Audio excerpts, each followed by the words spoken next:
Falmerabatsika rehetra. Nanao ty vidéo kely ty za fa nisy zavatra voaraiko tamin'izay saosy dia mba tiako zaraina aminareo sao dia mahasoa anareo. Teo mpanomanana ny vidéo za dia nisy feo mibitsika hoe zenao ve no izaran'ny tenin'Andriamanitra. Zay saosy tena nanosika anao hoe zarao ny tenin'Andriamanitra. Dia mino fa Andriamanitra ny hikasika amin'ny fonareo. Ampatsivoko kely anao ny tantaran'i Lucifera. Lucifera dia anjely tany an-danitra. Voahositra Andriamanitra izy, voavidin'Andriamanitra manokana izy dia nahazo toerana tsara. Dia nefa tonga tao anaty fiavonavonana. Tsy nanetry teny izy dia lasa te haka ny toeran'Andriamanitra izy. Voahozin'Andriamanitra izy dia natsipy avy any an-danitra dia lasa tetỳ tany dia lasa devoly tetỳ tany izy. Dia tsisy anjara intsony any an-danitra. Namorona ny zanak'olombelona Andriamanitra avy eo fa mialina ny olombelona izy. Mialina ny olombelona Satana. Inona mahatonga azy mialina ny olombelona? Tsisy toerana intsony any an-danitra nefa ny olombelona mbola manana anjara afaka makany an-danitra. Voahozina izy tsy misy famindrapo intsony amin'Andriamanitra ho anazy nefa ianao mbola mahazo famindrapo. Fikasan'Andriamanitra ho anazy rava.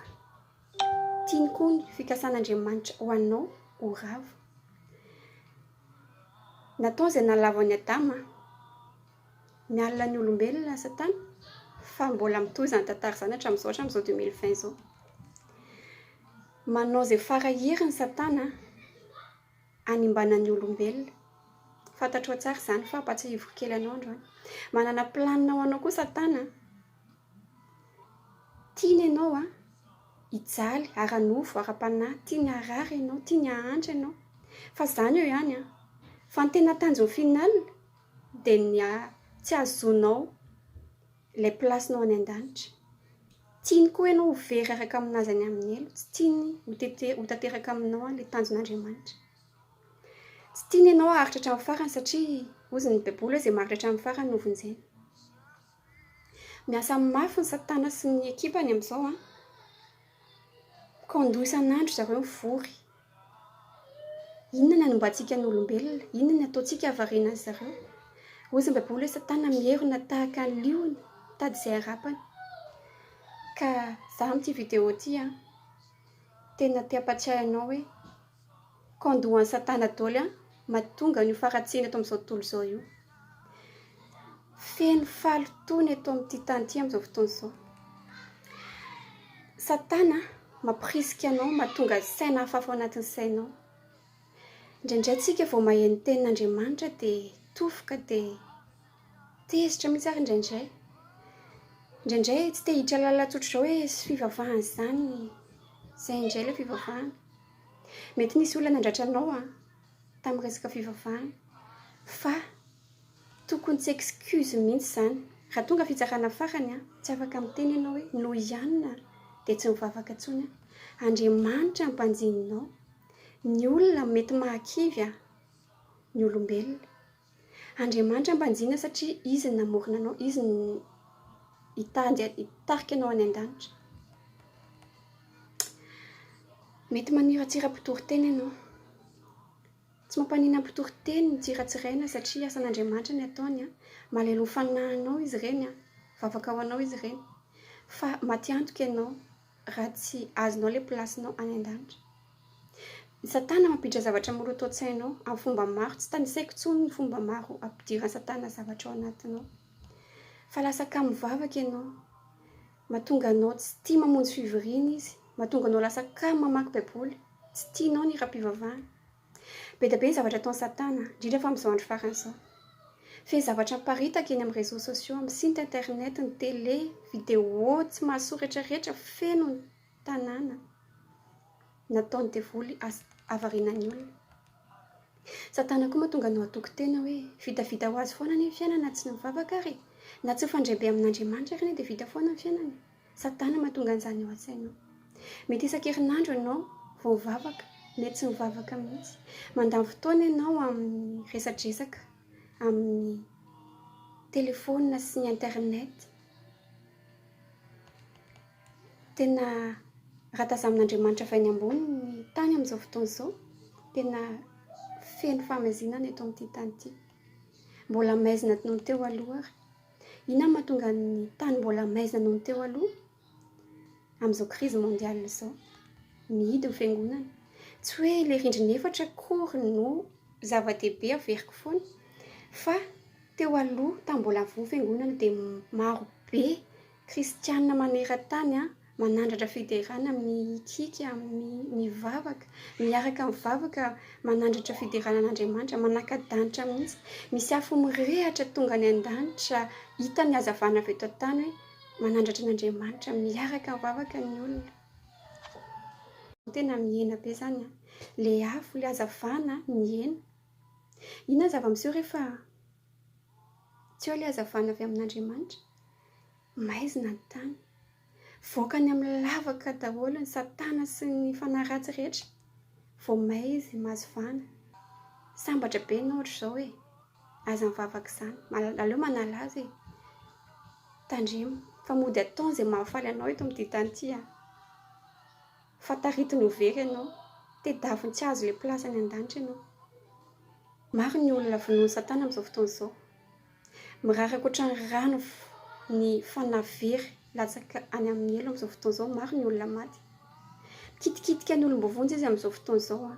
Mitaona ny olom-bovonjy hanandrana fahotana. Tiany ho iverin-dalana ny mpivavaka dia tiany ho faty ny afo. Tiany ho feno fahamaizina ary ho very daholo ny olona izay ny tedaviny. Satana mibitsibitsika ao anatin'ny sainao hoe aza pretina ny afo e, aza mivavaka, aza mamaky baiboly, aza mandeha fira fideranan'Andriamanitra izany, ho an'ny antitra izany, ho amin'ny manana olana izany, ho an'ny sahirana izany. Tena tandremo fa satana mampiditra zavatra ratsy ao anatin'ny sainao. Bitsika anao koa izy indraindray hoe tsy mendrika ianao e. Be loatra ny fahotana nataonao. Fa diso izany, Andriamanitra mamela ny fahotantsika na taky ny inona ary ny fahotantsika. Ny afatra androany izany dia mampatsiahy androany hoe fa manino tsika manaiky ny satana.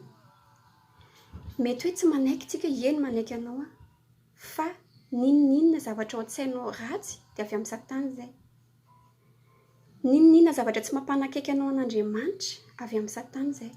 Naomby taminao ve ny teti-dratsy ny satana hoe mba tsy havavonjy anao? Tsy tanteraka tokoa ve plan'Andriamanitra eo amin'ny fiainanao? Izao tsy fotoana intsony hierikerentsika. Izao ny fotoana fa efa tongotra amin'ny fotoana izao. Aza manaiky ny satana izany. Ao koa tanteraka amintsika fikasan'Andriamanitra amintsika. Inona ilay fikasan'Andriamanitra? Misy plasanao an-danitra ao. Ho bango io toerana io raha tsy tonga any ianao. Anenina ianao sao dia mihibohebo hoe efa mpivavaka ho amin'ny mpanota izany. Matoky tena be ianao milaza fa tsy mpanota. Tandremo fa misy ady ara-panahy etỳ amin'ny tany. Ady ara-panahy ny atrehantsika etỳ an-tany fa tsy ady ara-nofo. Na bokona be ianao na matanjaka indrindra eo amin'ny tanàna na manana harena indrindra. Tsy maharo anao, tsisy maharo anao afa-tsy ny Andriamanitra. Mazotoa manakaiky an'Andriamanitra, mamaky baiboly, maka fiadiana avy amin'Andriamanitra, maka ny fanahin'Andriamanitra, maka ny ran'i Jesosy hiaro anao. Raha ohatra ka hoe misy ady atrehanao dia matory ianao dia tonga fotsiny fahavalonao dia hitsakitsahana eo ianao. Dia ohatr'izay koa ianao misy ady ara-panahy antsika etỳ amin'ny tany ity dia nefa ianao matoritory, tsy mamaky baiboly, tsy mivavaka, tsy miady amin'ny satana. Tonga fotsiny izy dia hitsakitsahana ambany tongony eo ianao, mazobahana izy. Tokony atsoinao Andriamanitra fa tsy manome toerana ho an'ny satana ianao. Ho anao izay efa manana fahazavana, andao zaraina amin'ny hafa ilay mazava. Maizina loatra ilay tany ity ipetrahantsika ity. Mbola fotoana izao. Andao tsika ifampitoana anaparitaka zavatra tsara. Zavatra mahasoa zaraintsika amin'ny namantsika, amin'ny havantsika, amin'ny manodidina antsika. Andao handany lera anaparitaka filazantsara. Raha mandany lera ny olona teny-dratsy sy manao zavatra tsy tian'Andriamanitra, andaontsika par tous les moyens hiasa ho an'Andriamanitra. Ampiasao izay anananao na SMS na telefona na internet na izay rehetra anananao na miantso olona ianao zarao amin'ny hafa ny fahazavana. Tandremo fa eto ny lalana mankany an-danitra. Matsapa ve ianao hoe mora mandeha any an-danitra, mila mandiny teny ianao fa misy ady hatrehany etỳ an-tany, miady amin'ny ady fanahy maloto tsika etỳ an-tany. Rehefa tenao aminao mazava dia vitanao miady amin'ny famezinana, miady amin'ny Satana zany. Lazao amin'ny namanao fa maimaim-poana ny famonjena, efa vitan'i Jesosy ny famonjena. Satana tsy manana famondram-po intsony fa tsika mbola manana fotoana. Fa diranova ny Satana raha vao ao aminao Andriamanitra. Fa valo efa retsy Satana, afaka resentsika amin'ny anaran'i Jesosy zany Satana zany. Ho antsika izay efa voavonjy, toy izy ny fanetretena. Dinio ihany ny tenanao, sao dia misy famezinana ao aminao. Aoka ny anjelin'Andriamanitra no hiasa manodidina anao, fa tsy ny anjelin'ny Satana. Tazomo ny toerana efa voatokana anao any an-danitra, dia aza miherikerika intsony. Mety zanak'Andriamanitra ianao fa mandalo fahakifiana koa nefany. Fa mety taritaritin'ny Satana ianao amin'izao fotoana izao hilatsaka anaty lavaka. Antsoy Andriamanitra izao. Ao amin'ny Petera 5:9 miteny hoe mahonoana teny, miambiny, fa ny devoly fahavalonareo hoe mandehandeha tahaka ny liona mierina ny tady izay harapany. Izao raha samy tonga saina daholo tsika hoe Satana ny fahavalontsika, tokony vonona avy hatrany tsika izao dia izao hiady amin'ny Satana. Aoka ho tanteraka amintsika izay kasain'Andriamanitra ao antsika. Tanjontsika zany resy amin'ny anaran'i Jesosy Satana. Eketsika sy tazomintsika hatramin'ny farany famonjen'Andriamanitra sy ilay plasintsika ao ambony ao. Isaia 80:2. Ny aizy nanarona ny tany, ny aizy pito anarona ny firenena, fa aminao kosa ny posahan'i Jehova ary ny voninahiny no hita, mitsangana ny hazava. Inona zany ozy ianao no ataontsika? Andaontsika irahina anohatra ny Satana. Potika amin'ny anaran'i Jesosy Satana sy ny teti-dratsiny raha mirahintsika. Andaontsika nokana fotoana isan'andro, alaivo izao ny réveil anao izao fotoana izao. Manokana fotoana n'Andriamanitra, asivy réveil mihitsy izay lera mety aminao, na amin'ny 10 maraina na amin'ny 9 maraina, na amin'ny 6 alina na amin'ny 10 alina. Izay mety aminao na 10 minitra na 30 minitra na adiny iray. Fa ao koa connecté amin'Andriamanitra tsika. Aoka hisy fahazavana ao amin'ny tokantranontsika. Aoka hisy afo mirehatra. Ka tsy azo anjara amin'izany Satana. Aoka angataka fanan'Andriamanitra ianao. Fanatrehan'Andriamanitra amin'ny fiainanao, andevona amin'ny fahazaran-dratsinao sy ny fahalemenao. Manokana fotoana, tena miankohaka, misaotra an'Andriamanitra. Aoka maizina ao aminao, ho tonga mazava, dia mandresitsika amin'ny anaran'i Jesosy. Andriamanitra koa dia fitiavana, miandry anao fotsiny izy. Amin'izao fotoana izao dia manasa anao izaho hivavaka. Arao izao vavaka izao amin'ny anaran'i Jesosy. Andriamanitra, misaotra anao no famondraponao. Mbola mamindra fo aminay ianao na dia tsy mendrika ary izahay. Mbola misy anjaranay ao an-danitra ao. Mbola manam-potoana izay afaka mivavaka aminao. Miankohaka aminao izay. Lehibe ianao Andriamanitra. Misaotra fa tsara ianao. Misaotra fa tia anay ianao. Misaotra amin'ny zavatra rehetra. Misaotra fa nisokafanao masom-panahinay. Ankehitriny izay dia resy lahatra fa mila miady amin'ny fanahy ratsy izay. Aoka ny fanahinao hidina ato anatinay. Aoka levina amin'ny anaranao ny fahalalotona ato anatinay. Manaiky ny antsonao za Andriamanitra izao.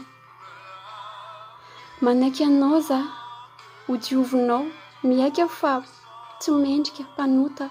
Diovy amin'ny ranao diovy amin'ny ranao Jesosy. Meo amin'ny fanahinao masina. Amin'ny anaran'i Jesosy ny andresena Satana, tsy hanan-kery, tsy hanam-pahefana mandrakizay ao amin'ny fiainako. Efa fahavalo resy Satana hoy ny teninao. Mangataka aminao mba hampiovana ianao. Mivavaka ho an'ny olona akaiky rehetra. Kasihanao Jesosy ny olona. Fa ho resy Satana amin'ny anaranao Jesosy.